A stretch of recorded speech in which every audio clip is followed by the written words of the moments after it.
1950s Housewives, the secrets they never spoke aloud. Back then, the world looked perfect on the surface.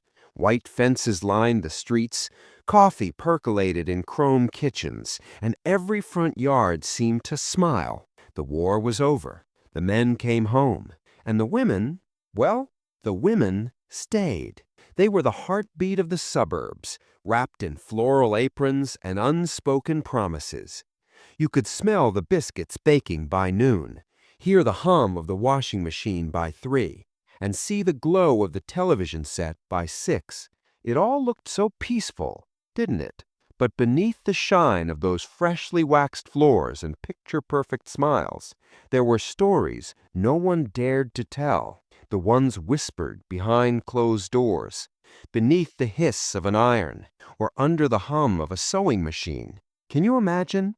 A life lived for everyone else. A world where your happiness came second to appearance, and your silence was mistaken for grace. Back then, the magazines called them lucky. Lucky to have a husband, a home, a new Frigidaire. Lucky to wear pearls while scrubbing the sink. But luck has a funny way of hiding the truth. Because the real story of the 1950s housewife isn't written in the cookbooks or the glossy ads. It's written in the quiet moments when she looked out the window and wondered what might have been. So tonight, let's step back into that world. Let's open the blinds just a little and listen to the secrets they never spoke aloud. Back then, mornings began with sunlight slipping through lace curtains, dust dancing like memories in the air. You'd hear the clatter of dishes, the faint crackle of the radio, and the voice of a cheerful announcer promising a brighter tomorrow. Every day felt rehearsed. The toast, the smile, the goodbye kiss at the door. He'd drive away in a Chevy Bel Air, and she'd watch the taillights fade down the street. Her cue to begin the performance. The house became her world, a universe of linoleum floors, pastel cabinets, and perfectly folded towels. Every corner polished until it reflected who she was supposed to be. Every sound, the ticking clock, the hum of the refrigerator, reminding her of time passing quietly, politely. You remember that smell? Fresh coffee and floor wax. The soft flutter of laundry on the clothesline. Back then, neighbors talked over fences, and gossip was the currency of companionship.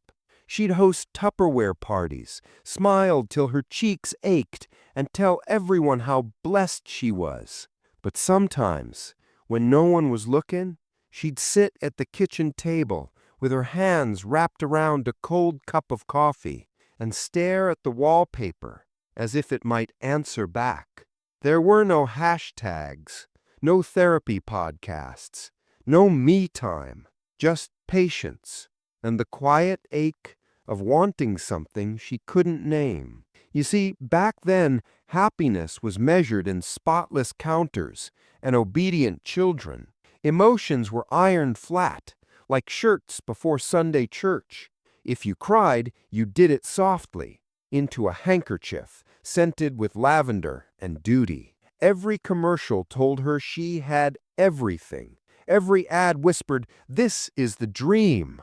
But dreams have layers, and beneath the bright lipstick and canned laughter of sitcoms, there lived 1,000 small heartbreaks no one wanted to hear. She learned to keep secrets, the ones about loneliness, about unspoken ambitions, about love that grew quieter each year, like a song slowly fading on the radio.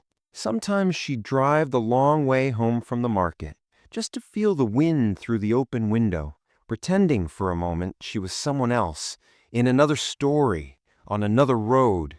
And yet, she stayed, because that's what women did, because walking away wasn't part of the script, because every generation has its silent heroes, and hers wore aprons instead of armor. No one ever told her she was strong. They just expected her to be, and she was, in ways the world still doesn't understand. You ever wonder what she really felt when she smiled for the camera?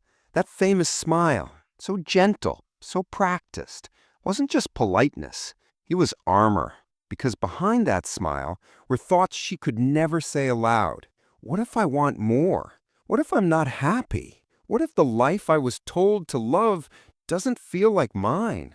You could almost hear it, can't you? The hush in the living room when the kids were finally asleep. The sigh that came after the last dish was dried. The quiet rustle of a woman sitting by the window, staring into the dark, asking questions no one wanted to answer. They called it the American dream. But whose dream was it, really? She had everything a woman was supposed to want: a husband, a home, a shiny new washing machine. Yet something was missing, something no appliance could fix.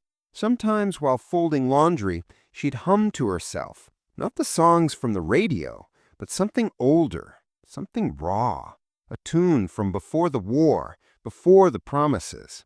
It wasn't sadness, it was remembering. Curious, isn't it? How a person can have so much and still feel unseen. How silence can echo louder than any argument. There were letters never sent, diaries hidden in dresser drawers, confessions whispered only to the mirror, little rebellions tucked inside the corners of an ordinary life. Some took solace in church, others in gossip, in laughter, in secret dreams of someday. But someday was always just out of reach. She'd see her reflection in the polished oven door, and for a second she'd pause. Who was that woman staring back? The girl who once danced barefoot under summer rain? Or the housewife who learned to smile through the ache? It's strange how time works, how years can blur together like watercolor on old paper. One day you're young and restless, and the next you're telling your daughter to be grateful, repeating the same lines you once swore you'd never say. But don't mistake her silence for weakness. No, her silence was strength, the kind that endures quietly, like wallpaper that never fades, even after the years peel everything else away. You ever wonder what stories were lost between those walls? What dreams stayed folded in the linen closet? What tears dried before anyone saw them? Because every home on that perfect street had one, a story nobody told. And yet she kept going. Every morning, every meal, every polite nod across the fence. Because that's what love looked like back then. Steady, silent, and stitched into routine. Still, there were moments, fleeting, fragile, where she remembered herself. The sparkle of lipstick before he got home. The record she played too loud just once. The time she said no and the world didn't end. Those were the moments she lived for. The quiet victories, the little rebellions that no one wrote about. They didn't make the magazines, but they mattered. Oh, they mattered more than anyone knew. So if you listen closely, you can still hear her, not in words, but in the rhythm of life she left behind. The heartbeat of a generation that carried the weight of perfection and still found a way to smile. And maybe that's the real secret, not the silence, but the strength hidden inside it. Do you ever notice how silence sounds different in an old house? It's not empty, it's layered. It holds whispers, footsteps, laughter that faded years ago.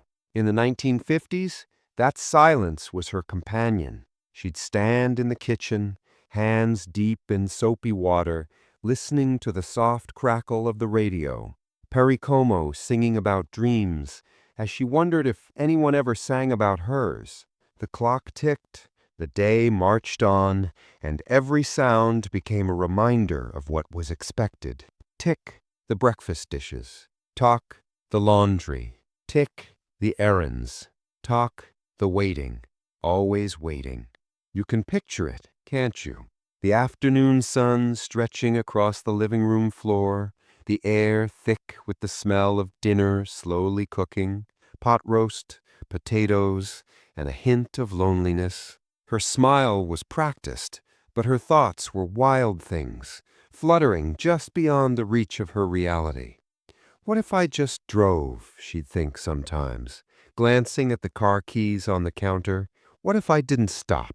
But she never did, because leaving wasn't an option. Dreams didn't fit inside aprons. Still, she imagined, oh, how she imagined, a job in the city, a small apartment with music and freedom and art, a life where she could wear red lipstick without asking permission. And then, as quickly as it came, the thought would vanish. The oven timer would ring, the kids would come running in, and the fantasy would slip back into the cracks of her mind. Sometimes she'd see a reflection in the kitchen window, the outline of her face overlapping the yard outside, a ghost caught between two worlds, the one she lived in and the one she longed for. But you wouldn't know that by looking at her. To everyone else, she was perfect, the kind of woman who never raised her voice, never missed a Sunday service, never forgot a birthday. Yet behind every "I'm fine," there was a tremor, a flicker of truth, a question no one dared to ask. What happens to a woman who gives everything and still feels empty? It's curious, isn't it, how the world could idolize her image and still ignore her reality. Television shows painted her life as a dream, the happy wife, the charming husband, the polite children, but the truth didn't fit the script. It never does. Sometimes she'd sneak a cigarette by the back door, watching the smoke curl up into the night air, and for a brief moment she felt free. Free to breathe, free to think, free to exist without performing. She didn't hate her life. No, it wasn't that simple. She loved her children. She even loved him in her own quiet way. But she wanted something the magazines never talked about: to be seen, to be understood. And maybe that's what makes her story so haunting. Because in all that perfection, there was an ache that no one could see. You ever feel that? That strange tug, the sense that you're living a life everyone applauds, but inside there's a part of you still waiting to be found? That's what she felt every single day. She didn't speak it aloud, because back then you didn't talk about such things. You smiled. You served dinner. You said, "I'm happy," even when your voice shook. But late at night, when the world went still, she'd look at the stars, the same stars she'd wished on as a girl, and wonder if they still remembered her name. And maybe, just maybe, they did. Because no matter how quiet her story became, the universe never forgets a woman who dreamed in silence. Years later, the colors of that decade began to fade. The aprons went out of fashion, the televisions grew larger, and the children who once tracked mud across the linoleum were suddenly grown, driving away to lives of their own. The houses stayed, though, quiet witnesses to the passing of time. Curtains yellowed, photographs curled, and somewhere in a drawer lay a stack of letters she never sent. You ever hold an old photograph and feel the air change, like the room remembers something you don't? The 1950s did that, a decade frozen between innocence and illusion. When people look back, they see the pastel kitchens, the jukebox glow, the promise that tomorrow would always be better. But she would tell you different. She'd tell you tomorrow was just another today, wrapped in a prettier bow. Yet somehow she found grace in it, because grace was her rebellion. Her kindness was a quiet protest against a world that expected perfection. Her patience an act of courage in a time when women weren't supposed to want more. She didn't march in the streets. She didn't burn the rule book, but she bent it ever so slightly every single day. With every whispered, "maybe someday," with every dream she folded neatly and tucked away, she shaped the future in her own invisible way. Free to breathe, free to think, free to exist without performing. She didn't hate her life. No, it wasn't that simple. She loved her children. She even loved him in her own quiet way. But she wanted something the magazines never talked about: to be seen, to be understood. And maybe that's what makes her story so haunting, because in all that perfection, there was an ache that no one could see. You ever feel that? That strange tug, the sense that you're living a life everyone applauds, but inside there's a part of you still waiting to be found? That's what she felt every single day. She didn't speak it aloud, because back then you didn't talk about such things. You smiled. You served dinner. You said, "I'm happy," even when your voice shook. But late at night, when the world went still, she'd look at the stars, the same stars she'd wished on as a girl, and wonder if they still remembered her name. And maybe, just maybe, they did. Because no matter how quiet her story became, the universe never forgets a woman who dreamed in silence. Years later, the colors of that decade began to fade. The aprons went out of fashion, the televisions grew larger, and the children who once tracked mud across the linoleum were suddenly grown, driving away to lives of their own. The houses stayed, though, quiet witnesses to the passing of time. Curtains yellowed, photographs curled, and somewhere in a drawer lay a stack of letters she never sent. You ever hold an old photograph and feel the air change? Like the room remembers something you don't? The 1950s did that, a decade frozen between innocence and illusion. When people look back, they see the pastel kitchens, the jukebox glow, the promise that tomorrow would always be better. But she would tell you different. She'd tell you tomorrow was just another today, wrapped in a prettier bow. Yet somehow she found grace in it, because grace was her rebellion. Her kindness was a quiet protest against a world that expected perfection. Her patience an act of courage in a time when women weren't supposed to want more. She didn't march in the streets. She didn't burn the rule book, but she bent it ever so slightly every single day. With every whispered, "maybe someday," with every dream she folded neatly and tucked away, she shaped the future in her own invisible way.